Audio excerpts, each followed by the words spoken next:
Namaskar. Good morning, everyone. Namaskar. Let us begin with a prayer. This is from the Vedas on page 46 of the book, The Universal Prayers. The second one on page 46.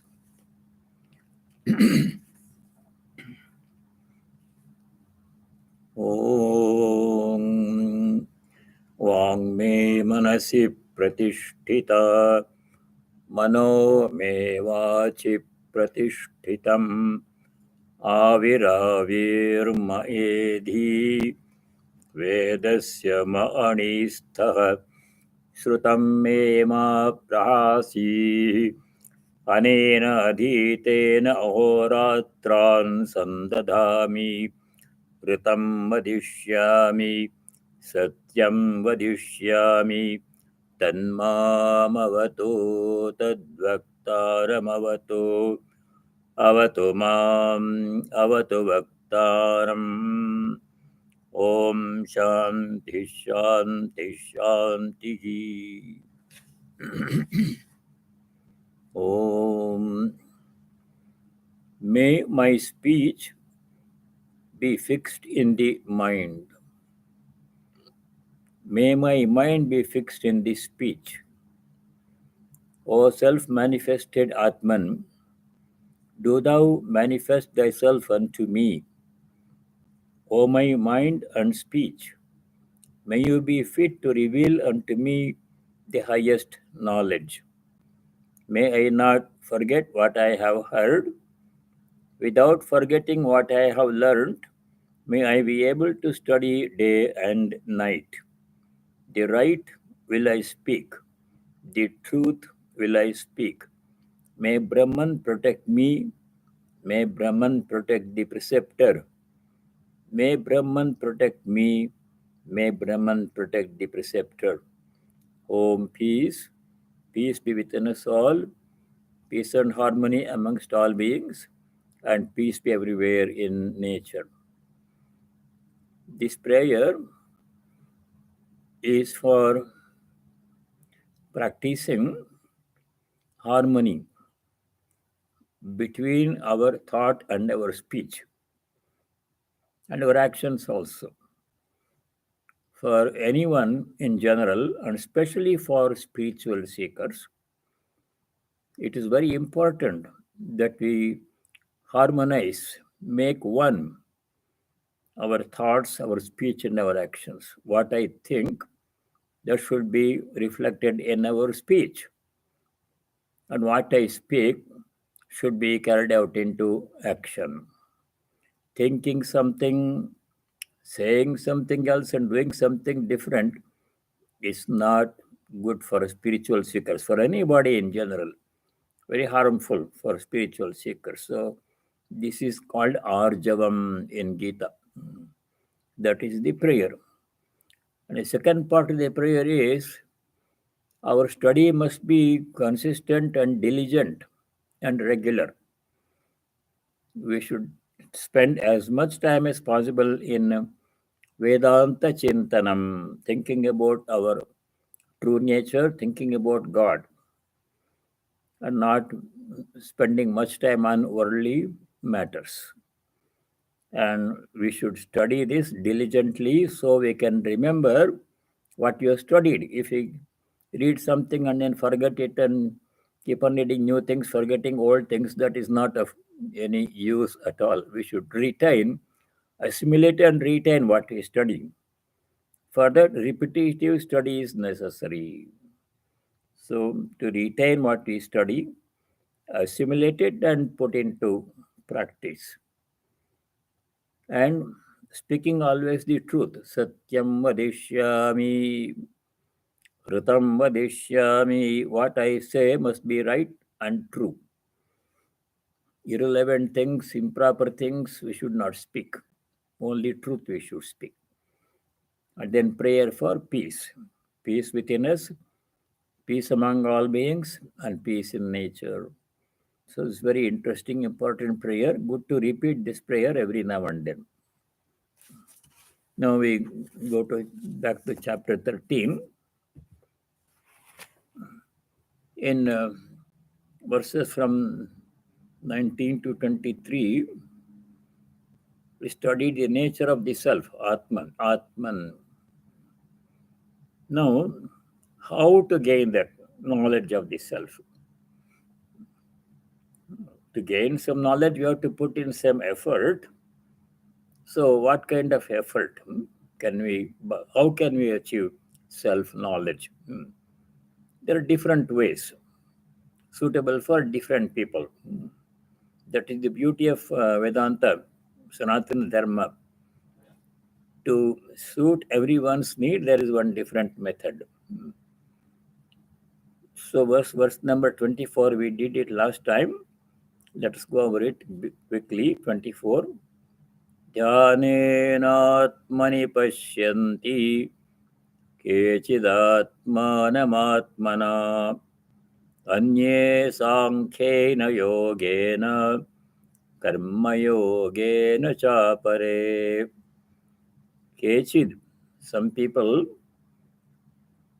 dhyanena atmanam pashyanti, by dhyana, meditation.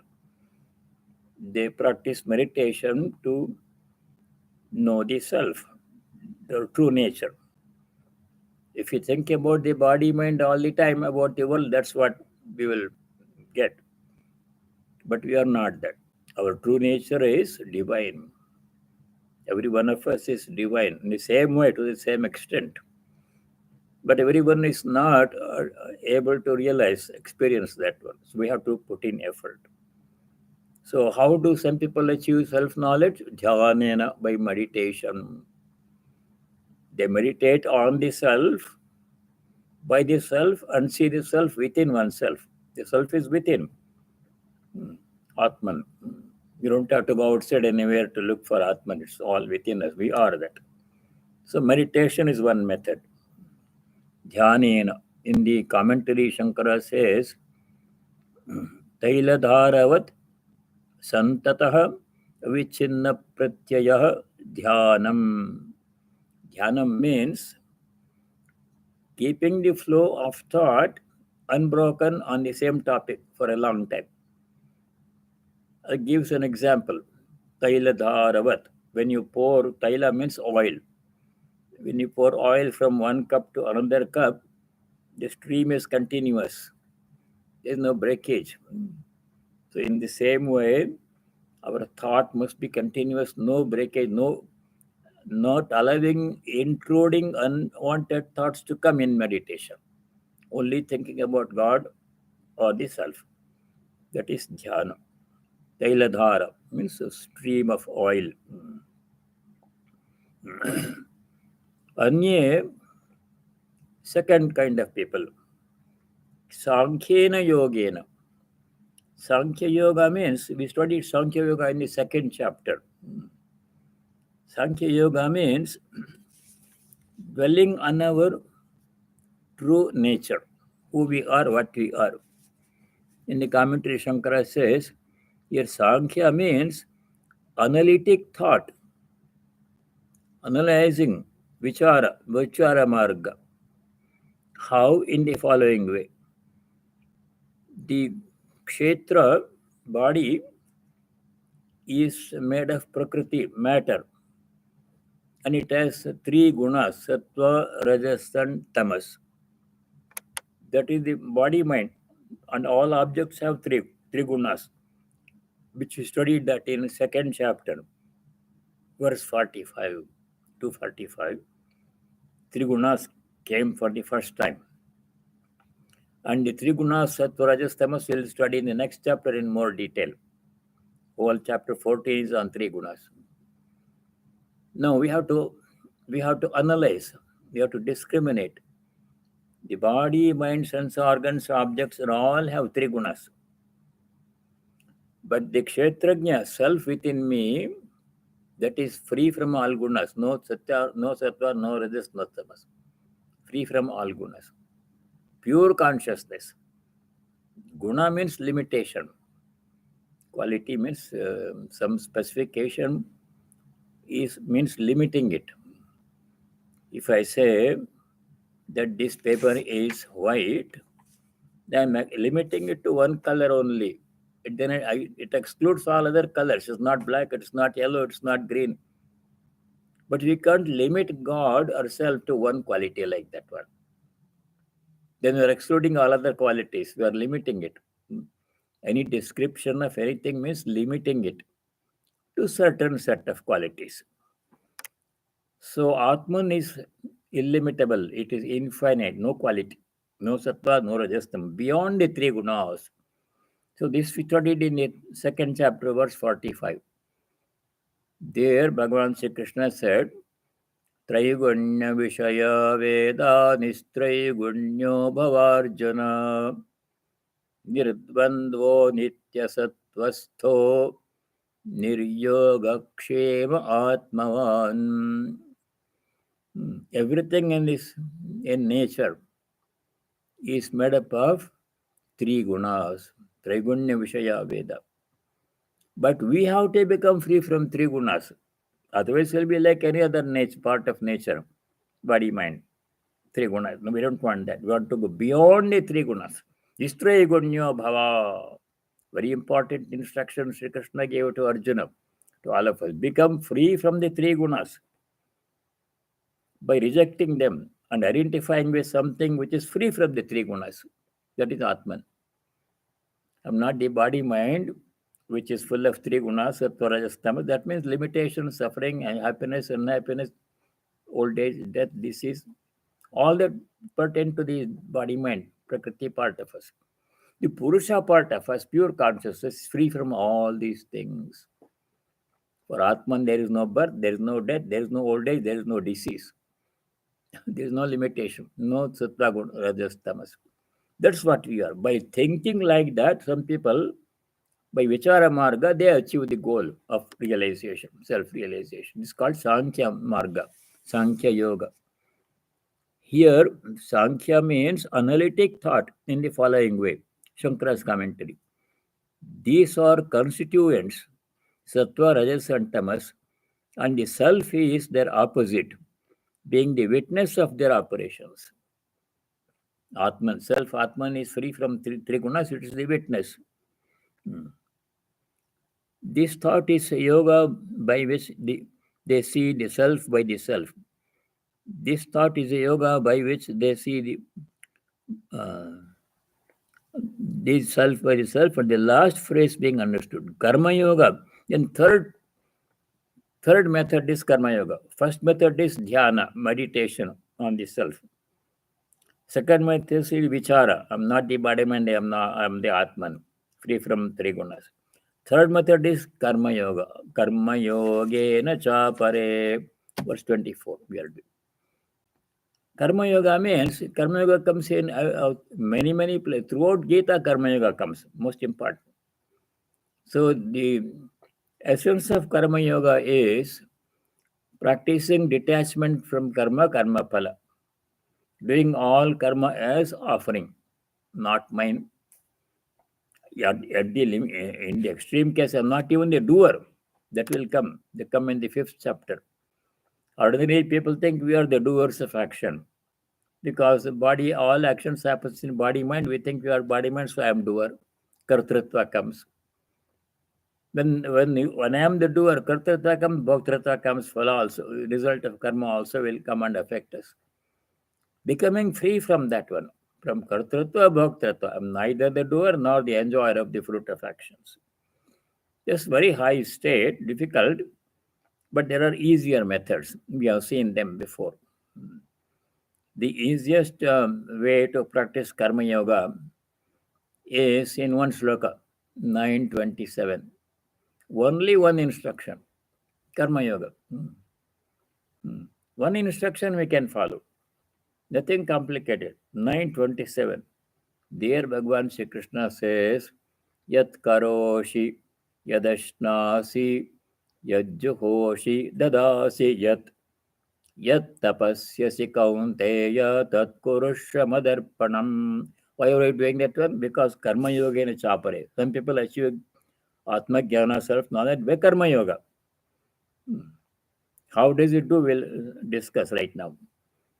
Karma Yoga means offering everything that we do to God. The Sri Krishna Bhagavan says in chapter 9, verse 27, Yat karoshi, whatever you do, such as yadashnasi, whatever you eat, specifically mentions eating, should be done as an offering. Yajjuhoshi, whatever homa we do, that means rituals. Dadasyat, whatever charity we give, tat puruṣaṃ adarpanam. Yadashnasya, tapasyasi, whatever tapasya, austerity we do, japa, meditation, puja, etc., all of those, tat puruṣaṃ adarpanam, offer it to me, dedicate to me, dedicate it to me, offer it to me, offer it to God. God is saying, whatever you do, offer it to me. Why we should offer everything to God? What does He need? He doesn't need anything. By offering, we do two things. We become free from attachment to what we offer. If I have this book, which I call mine, ignorance, then I give it to somebody. Then I am free from the attachment. It's no longer mine. Not to forget about it. The same way, when we offer work, not to fulfill God's needs, but for us to practice detachment from karma. And when karma is given, karma phala also it belongs to God. I'm not concerned with the karma phala, but I do the karma in the best possible way, keeping success in mind. Then offer it to God. Then I'm free. I'm not worried about the result because I've given everything to Him. I've done my best. We have to do our best. Then offer it to God. So that practice with detachment is one reason why we should offer. Second reason why we should offer anything to anybody is to express our love. This example I have given several times. If somebody comes to your house, you give a cup of tea, you offer. Why? Not to fulfill that person's need. That person can have tea in his own home, as many cups as he wants. But by giving, I am expressing my happiness, my joy, my love. Thank you for coming, taking the time to come to visit me in our house, a great favor, privilege. And to express my love, I'm giving something, a token of my love. That's all. It's only a token. So when you offer our work to God, we are expressing our devotion to God. I'm doing everything for you. Please accept this one. Like this, we should offer to God. That is Karma Yoga. Simplest way, one sloka, one instruction. There are more details, Karma Yoga, in other places. One other sloka we can remember for Karma Yoga. This one sloka is enough, 927. But if you want a little bit more detail, we can go to 330, chapter 3, verse number 30. There, Bhagavan gives 5 instructions. In 927, one instruction, enough. But if you want more details, five instructions are given in 330, chapter 3, verse 30. Chapter 3, verse 30.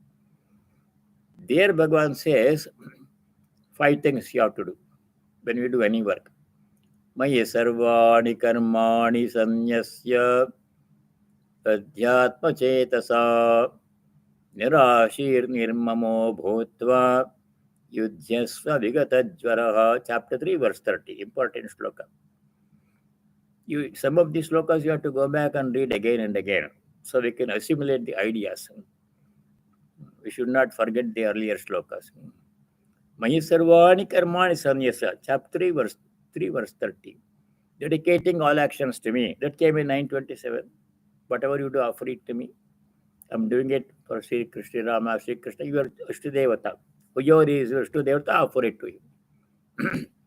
Devotee of Rama, offer everything to Rama. Devotees of Krishna, offer everything to Krishna, and so on. That is one. Mayi sarvāni karmāni sanyasya adhyatma cetasa. By reminding ourselves that God is present within all, within me and within all. Okay.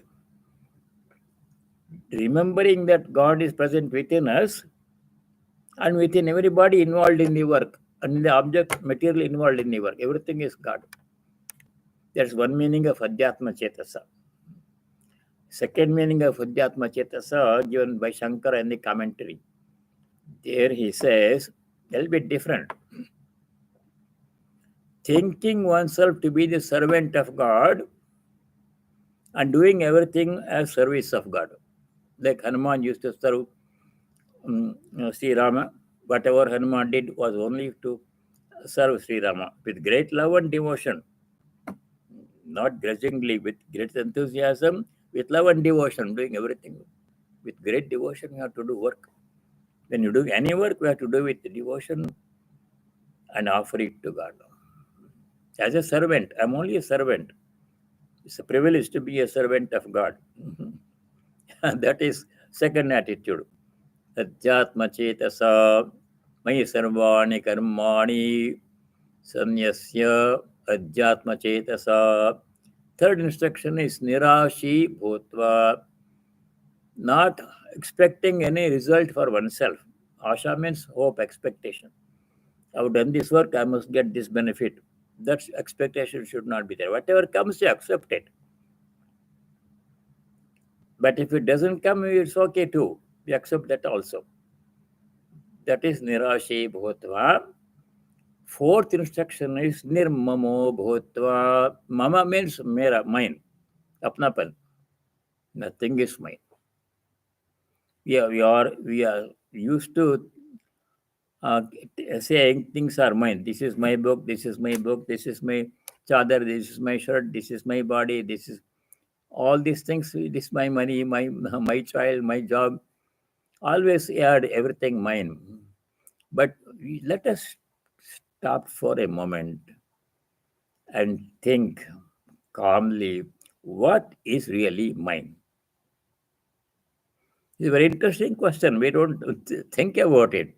He kept on saying, this is mine, that is mine. Some people take other people's property, say there is also mine. It belongs to them, but they call it mine.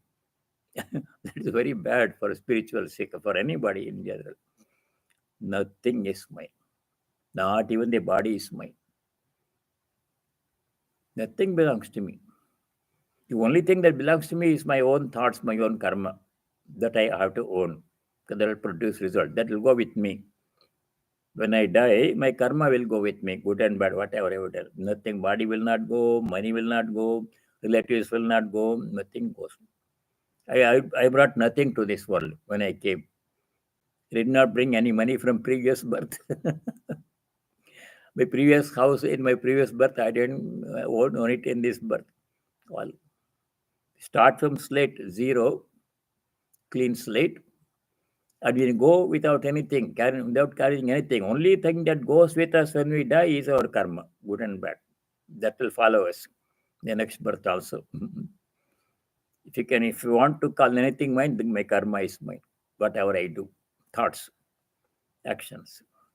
So nirmamo bhavatva. The work I do is not mine. The result of work is also not mine. All belongs to God. I have offered everything to God. Mayi sarvāni karmāni sanyasya adhyatma chetasa nirashir nirmamo bhutva yudhyasva. Fight, do your duty. How? Vigata jvaraha. Fifth instruction. Free from tension. Jvara means fever. Here, jvara means tension, stress, anxiety. Will I succeed? Will this bring me benefit?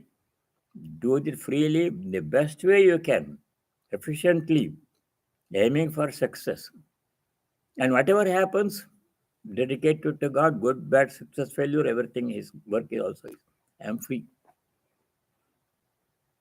Remaining calm in success and failure. So Karma Yoga we are discussing now. In the second chapter, there are two shlokas, 47, 48. We studied them in detail.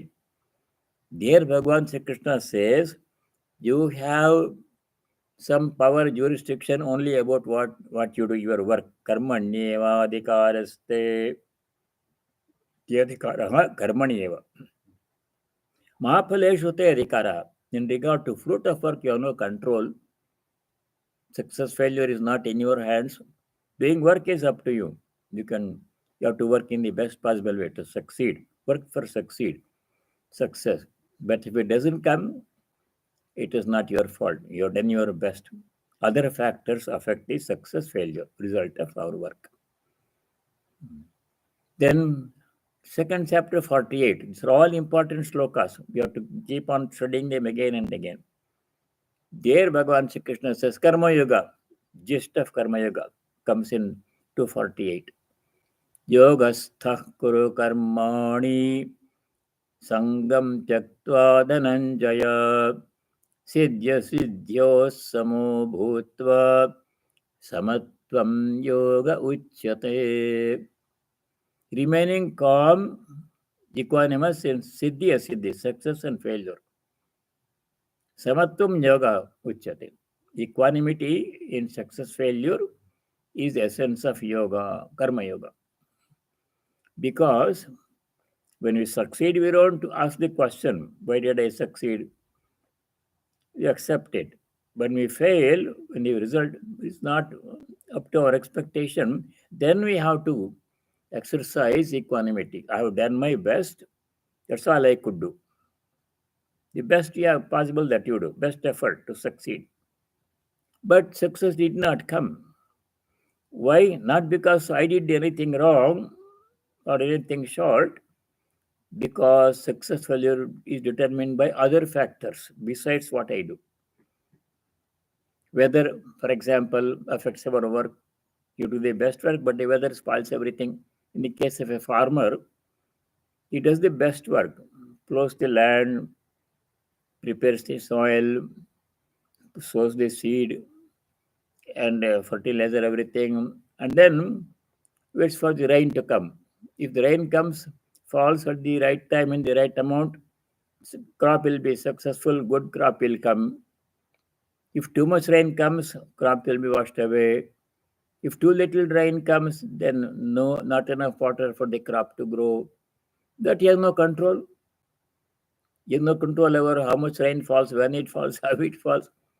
That is not a factor beyond our control, which affects our work. Rainfall affects a farmer's work. Farmer did the best he could, but still, rainfall was not enough, or too little or too much. Crop didn't come. So what can you do? You have done your best. You have to accept it. So our success failure is not in our hands. Our effort is in our hands. You have to do the best. But what happens depends upon other factors. What other people do in a workplace. 4 people are working in a project, and you are one of them. You put the best effort. Other 2 people put the best effort. The 4th person goes up and does not do his part. Then the whole project suffers. This is the case in all team effort, in sports also. Team effort. The team is as strong as the weakest person. Any team. In any work project, students also do projects, group, senior projects they do. 3-4 students work on a project. If there are 4 students working on a project, 3 of them do very good work, best they can. The 4th student does not do his part, then the whole project suffers. So nothing is not in our hands. Success, failure is not in our hands. And we can't control other people, what they do, how they do, their attitude towards work.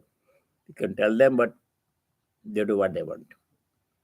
Same thing in a family, same thing in a workplace, same thing everywhere. Whether other people, nature, our past karma, something that we did not do earlier is affecting my work now. All these things affect success, failure. So what is the solution? Sri Krishna says, do the best and leave the rest. Do the best we can. Rest means result is not in my hands. I've done my best. I should succeed. But whatever comes, success, failure, accept it, because I offered everything to God. So offer the work to God, result of work also belongs to God, what He decides. That is gist of Karma Yoga. So 247, 248, 330. Three slokas, if you remember, are 927. Of these four slokas, we remember one, that is enough for Karma Yoga. It's so simple. So, Anye Karma Yogena Chapare, verse 24, we are doing now. Some people achieve self-knowledge by dhyana, meditation. Some people by vichara, I am not the embodiment, I am the self. Some people by Karma Yoga. But some people cannot do any of these three things. Then what to do? Then next solution is given in verse 25. For those who cannot do vichara, sankhya, or cannot meditate, cannot do karma yoga also, fourth method is given in verse 25. Anye tveva majanantah sritva anyebhya upasate tepi chati tarantyeva bhrutyam shruti parayana. Some people, anye, other people, evaṃ ajananta, they don't know this. They don't know the other three methods, or they cannot practice. Evaṃ yathoktam ajanantah, not knowing the self. Anyebhya shrutva upasate. Hearing, shravana means hearing from other people, the teachings, instructions, they also worship God. They themselves don't know. They cannot study scriptures and do vichara, all those things they cannot do. Karma is also difficult for some people to do. For them, they have to listen to those people who know the truth, follow their instructions. By listening also, we can gain knowledge. Tepi mrityam, tepi shruti parayana mrityam atitaranti. Atitaranti means that they cross. Mrityu means death. Death means ignorance. Death means not physical, death of the body. That means ignorance of our true nature is also called mrityu. If we don't know our true nature, if we think we are body mind, then we are as good as dead. It's a very strong way to put things, but that's what it says. Tepi atitaranti, the cross over the domain of ignorance. They also intent on hearing Shruti Parayana Mrityamati Taranti. They overcome death or ignorance by listening to others. That is also very good.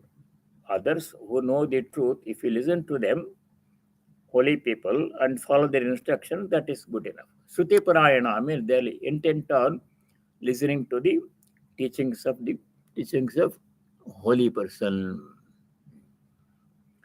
It's another way, fourth method. Now new topic begins. Whatever object is there in this creation,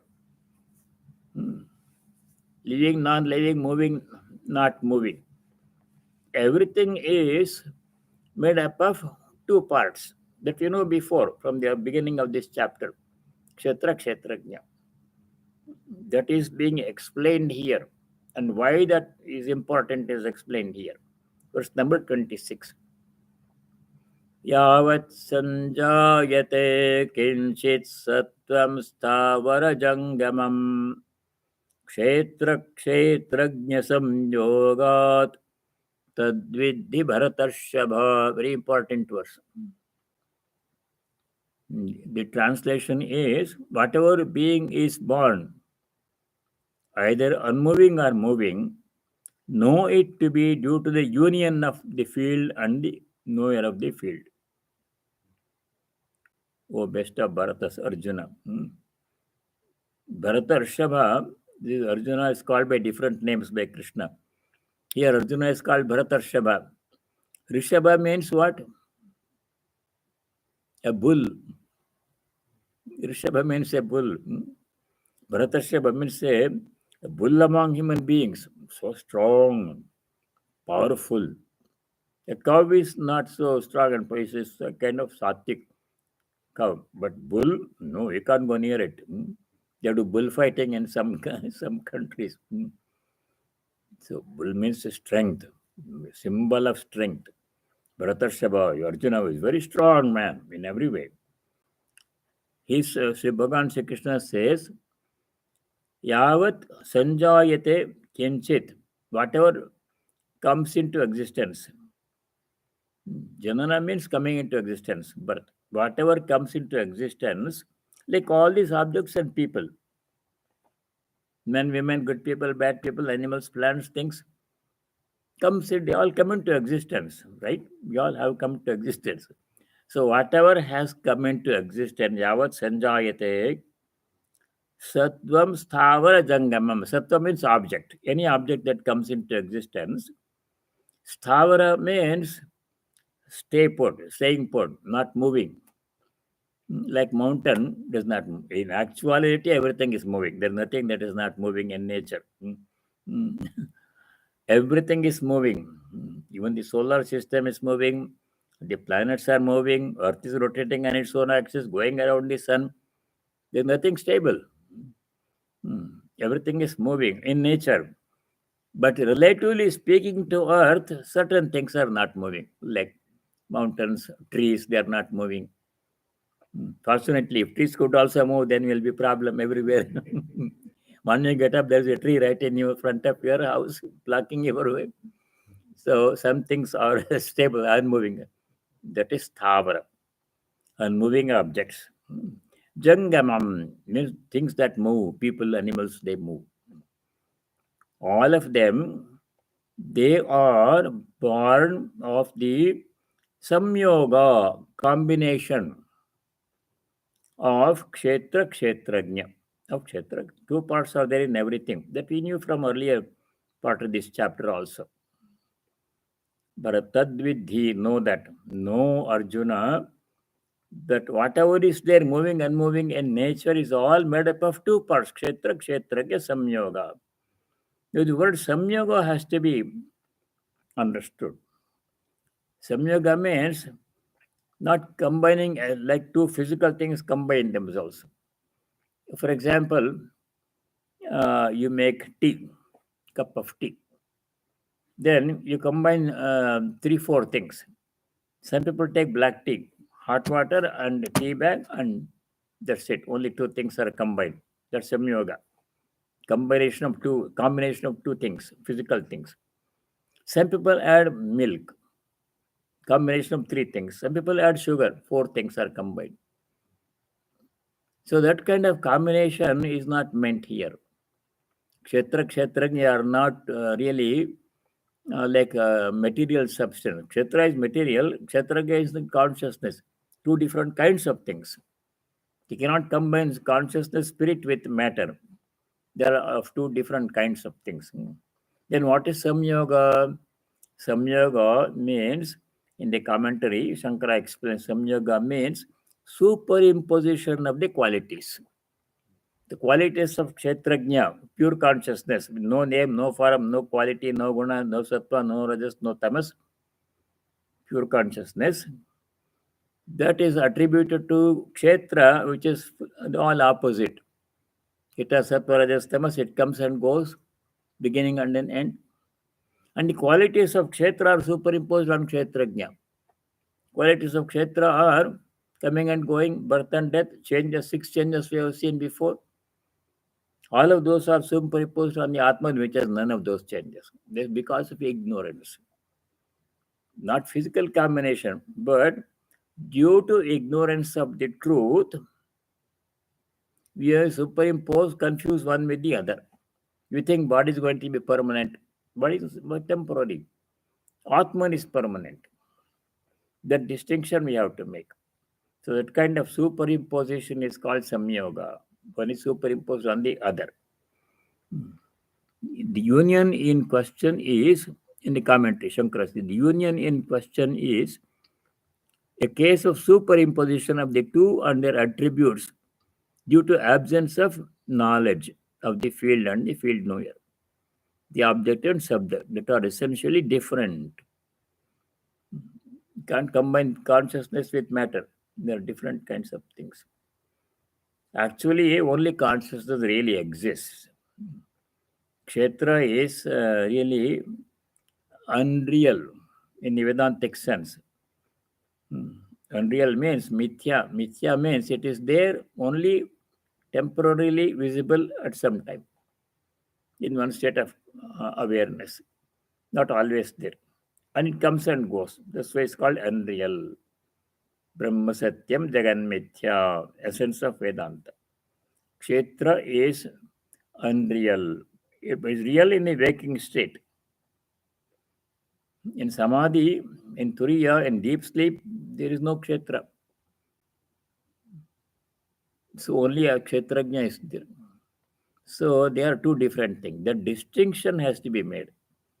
The purpose of this shloka 26 is we have to discriminate. It means separate. We have to separate Kshetra, Kshetrajna. They are two different things. And of the two things we are saying, Kshetra, Kshetrajna, Kshetrajna is the reality, pure consciousness, eternal, permanent, no birth, no death. Kshetra is temporary, comes and goes, changes in between, pain and pleasure. So this distinction has to be made. That's why this shloka is given there. The message of shloka is to discriminate, viveka, between kshetra, kshetrajna. I am not the kshetra, I am the kshetrajna. That is the point to which we are driving. We are moving towards the understanding. The goal of this study here is to know that I am the kshetrajna, not the kshetra. Now it is the opposite. I'm thinking I'm the kshetra, I'm the body mind. I'm not aware of the Atman. It is there. That's the main thing. Because of Atman's presence, only body is functioning. But I'm not aware. I'm seeing the effect. I'm not seeing the cause. Atman is the cause. Atman is the original source of everything. Everything comes from it. Everything is supported by it. Everything merges into it. That we have seen before. So the purpose of this shloka 26 is to know that I am not the kshetra, I am the kshetrajna.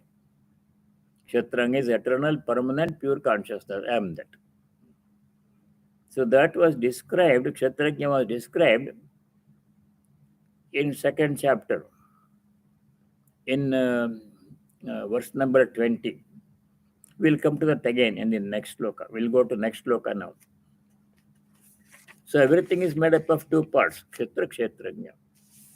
Then verse number 27. Very important verse. Swami Vivekananda quoted this verse in his lecture, this and the following verse. So 27. Samam sarveshu bhuteshu tishtantam parameshwaram vinashyatsu avinashyantam yah pashyati sapashyati. Sarveshu bhuteshu, in all the beings, without any exception, in good people, in bad people, in men, women, in children, older people, educated, uneducated, rich people, poor people, in all the people, in all the animals, in all the plants, all the beings. Sarveshu bhuteshu, important shloka. Samam tishtantam parameshwaram. The Parameshwara, Supreme Lord, is present in the same way, equally, samam, not more in some, less in others. See, the whole ignorance of this truth is the cause of all problems, social problems. Some people in society believe that they are superior to other people because they are born in a certain community or doing some very important job, president of a company, and the other person is only a janitor or a clerk in the company. I'm superior to you. So this seeing the distinction is due to ignorance. Physical point of view, distinctions are going to be there, but from the spiritual point of view, we are all one and the same, no difference. Spiritually, you are one. Physically, you are separate. Body will have to be separate. Body will be different. Big body, small body, male body, female body. That will be different. Material is going to be different. But spiritually, we are all one. We all converge. Only one spirit is there, present in all. Only one kshetrajna present in all the kshetra. That came in the second verse of this chapter. Kshetrajnam chapi mam vidhi sarvakshetreshu bharata 13:2. O Arjuna, know that I am the one kshetrajna present in all the kshetras. Kshetrajna is singular. Kshetrajna plural, infinite number of bodies of all kinds. Animal bodies, plant bodies, everything. I am that kshetrajna. That's our true identity. That is the main point of this chapter. Samam sarveshu bhuteshu tishtantam parameshwaram. The Supreme Lord is present as kshetrajna in all the bodies. Sarveshu bhuteshu, no exception. Even in the worst person also God is present.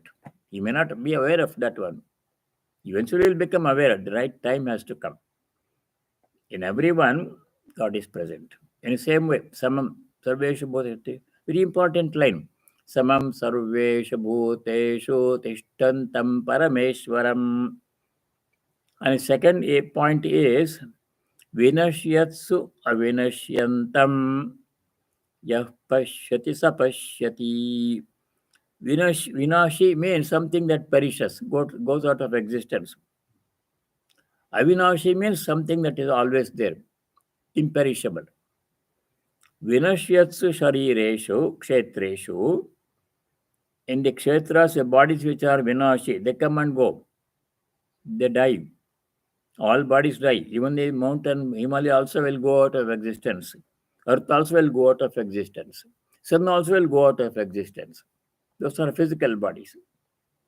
In all these physical bodies which are perishable, in all the perishable bodies, vinashyatsu shariresu kshetreshu, avinashyantam parameshwaram ya pashyati sapashyati.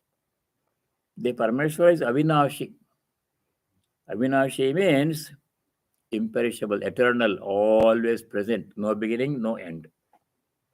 God has no beginning, no end, no birth, no death. What did we study that one? Now we have to go back to second chapter. Second chapter contains all these things already. I want you to pay attention to 3 slokas in the second chapter to explain avinashi. Kshetrajna is avinashi. Kshetra is vinashi, perishable. In the perishable containers, the imperishable pure consciousness is present. You can imagine like that one. These are all from our perspective, we are trying to understand.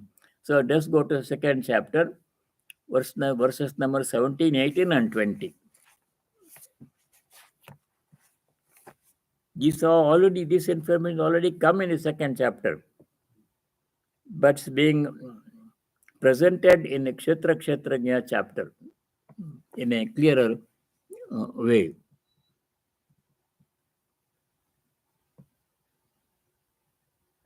Okay. Verse number 17, chapter 2. Avinashitu tadvidhi yena sarvamidam tatam vinashamavyayasyasya nakaschit kartumarhati. First line. Tad vidhi, know that Atman to be avinashi, imperishable. Atman has no beginning, no end, does not change, does not deteriorate. Bodies undergo through all kinds of changes, coming into existence, going out of existence, becoming old, growing, decreasing, degeneration. All things happens to bodies. Kshetra. But kshetrajna avinashi, imperishable. Avinashi tu tadvidhi yena sarvamidam tatam, by whom this whole universe is pervaded. All this is pervaded. That is what he says in verse 27. Sarveshu bhuteshu tishtantam parameshwaram. So that is verse number 7. This information in 27 has come already in verse 17 in second chapter. But here in a different context. Then we go to verse number 18 in second chapter, next sloka. Antavanta ime deha nityasya sharirinaha anashino prameyasya tasmad yudhyasva bharata. Ime deha, these bodies, all bodies, human bodies, animal bodies, plant bodies, nature, sun, moon, earth, everything. All these ime deha, these bodies, antavantaha, they have an end. At some point, they'll go out of exist. They came into existence at some point. Sun was always not there. This universe is 13.8 billion years old. Scientists estimate. At that time, the Earth was not there. It came later. Earth is much younger compared to the whole universe. So all these things have a beginning and an end. Those that are beginning also have to end. Antavanta ime deha. All these bodies have an end. They go out of existence at some point. Whose are these bodies? Nityasya sharirinaha ime deha. In all these bodies, the Nitya eternal Shariri means the indwelling spirit. Kshetrajna is there. Consciousness is there. That is imperishable. No end. No beginning, no end. And then verse number 20, second chapter. That's very important verse. There, the qualities of Kshetrajna or Atman are being described. Very important word, 220. न जायते म्रियते वा कदाचित् नायं भूत्वा भविता वा न भूयः अजो नित्यः शाश्वतोऽयं पुराणो न हन्यते हन्यमाने शरीरे. That Atman न जायते has no birth. Body has birth. Kshetra has birth. Kshetrajna has no birth. Namriyate, no death. For the body there is death, but not for Kshetrajna. Kadachit, Nayam Bhutva Bhavita Vana Bhoyaha. It was never absent. It was never absent. It will never cease to be absent. They will never become absent in the future. They always be there. Ajaha, it is birthless. Janma means birth. Aja means that something that does not take birth is always there. Anadi. Nityaha, eternal, does not go out of existence. Shashvata, permanent. Ayam Puranaha. Purana means ancient, timeless. Sharire hanyamane atmana hanyate. When the sharira means body goes out of existence, when the body dies, Atma does not die. When the Kshetra dies, Kshetra again does not die. Eternal. It can take another body, it can remain without a body, it can merge with the infinite Parameshvara. So these are the qualities of Kshetra. Kshetra get difference. This we have to study. Now, what is the purpose of this information? Why this information is given? We have to practice discrimination. I am not the Kshetra, I am the Kshetrajna. I am the Atman. Kshetra comes and goes. I always remains.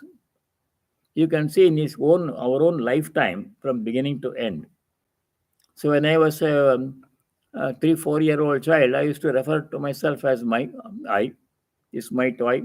This is my mom. I was there. The body was very small, child's body. Then I became a teenager. Then also I was still there. The same I which I was there in me when I was 3-year-old, 4-year-old, same I was there when I was a teenager also. Then I said, this is my book, this is my school life, these are my friends. Same I, but the body has changed.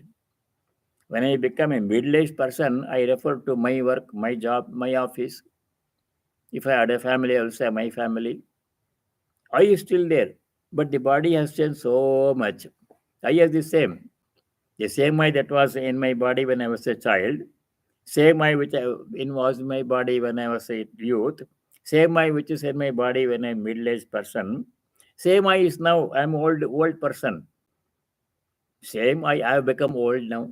The body has become old. I has to be the same. The I consciousness. So consciousness does not have any birth or death or old age or disease or anything.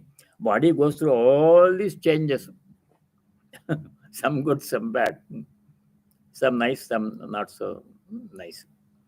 That is the discrimination we have to do. I am not the body mind which changes, comes and goes. I am the Atman which is always there. Pure conscious. I don't have old age, death, disease. I don't have happiness and unhappiness. I am Ananda. I am Sachidananda myself. That knowledge has to be gained by experience. Simply saying that will in words will not do. I am saying it in words, but I must be experience that I am the Sachidananda. That to gain that experience is the goal of life. That is why we are doing all these things. All the sadhana, spiritual practices, meditation, japa, worship, holy company, practicing truthfulness, study of scriptures, all these things we are doing to experience that truth. Knowing theoretically is the first step, is necessary, but you can't stop there. You have to experience it. That is the goal of human life. That is why this sloka is given here. So, samam sarveshu bhuteshu tishtantam parameshwaram vinashyatsu avinashyantam yah pashyati sapashyati. He who sees, he sees. That person who sees only the body, when we see somebody, what do we see? Outside part, external part.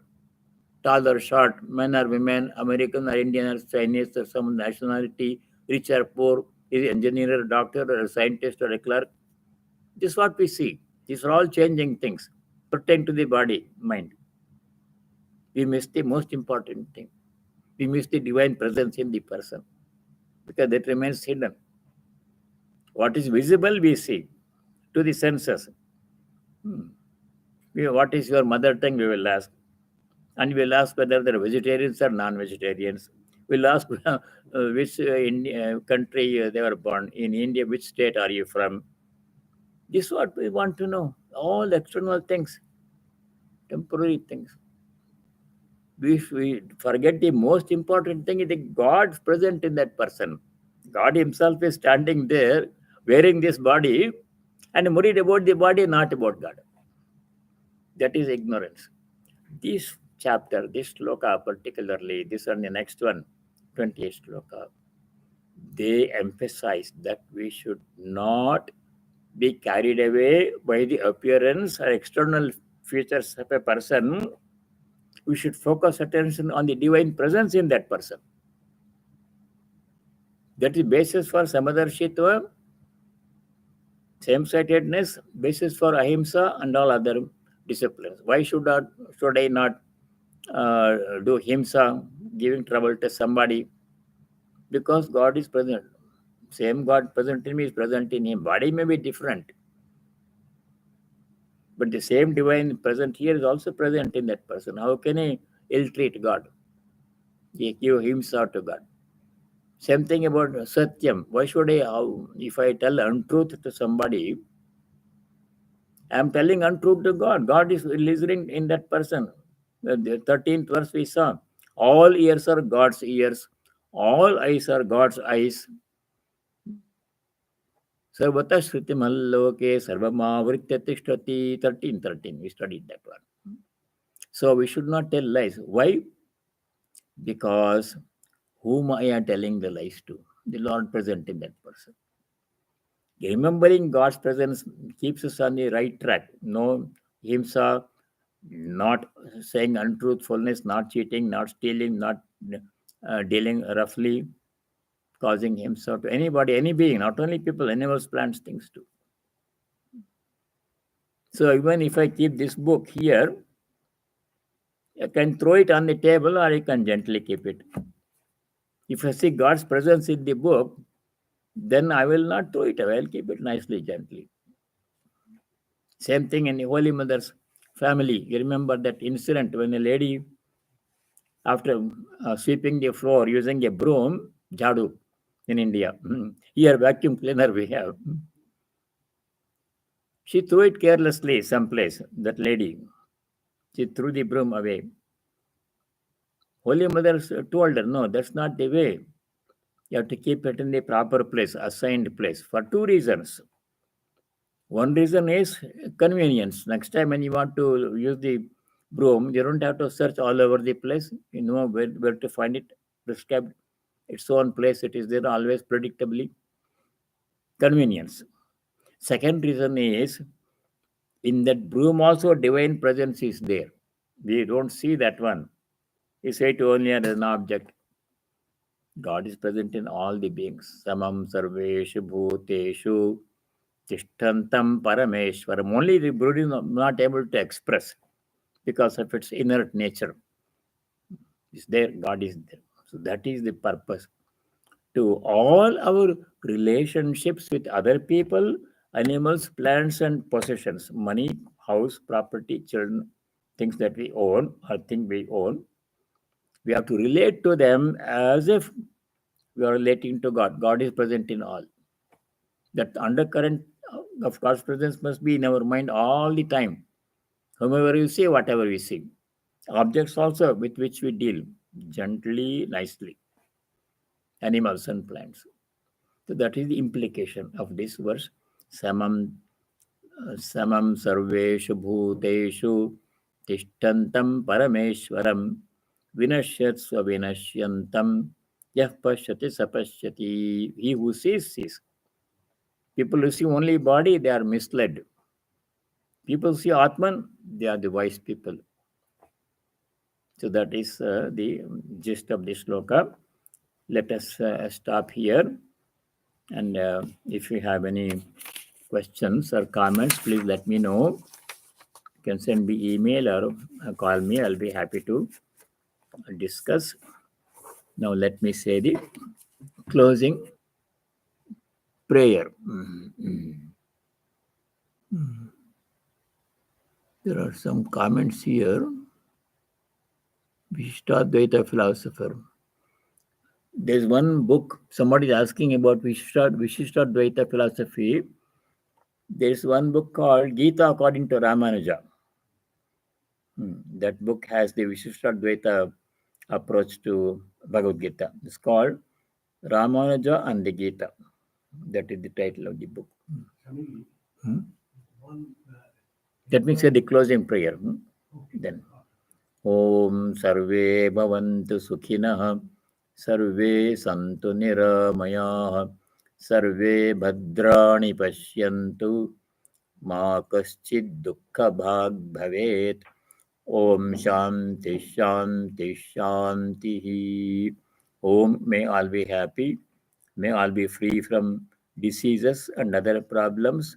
May all realize and practice what is noble and auspicious and dharmic. May no one be subject to misery. Om peace. May there be peace and joy in our hearts. May there be peace and harmony amongst all beings. And may there be peace everywhere in nature. Hari Om Tat Sat Sarvam Sri Ramakrishnaarpanamastu. Let me see 1 second. There is methodical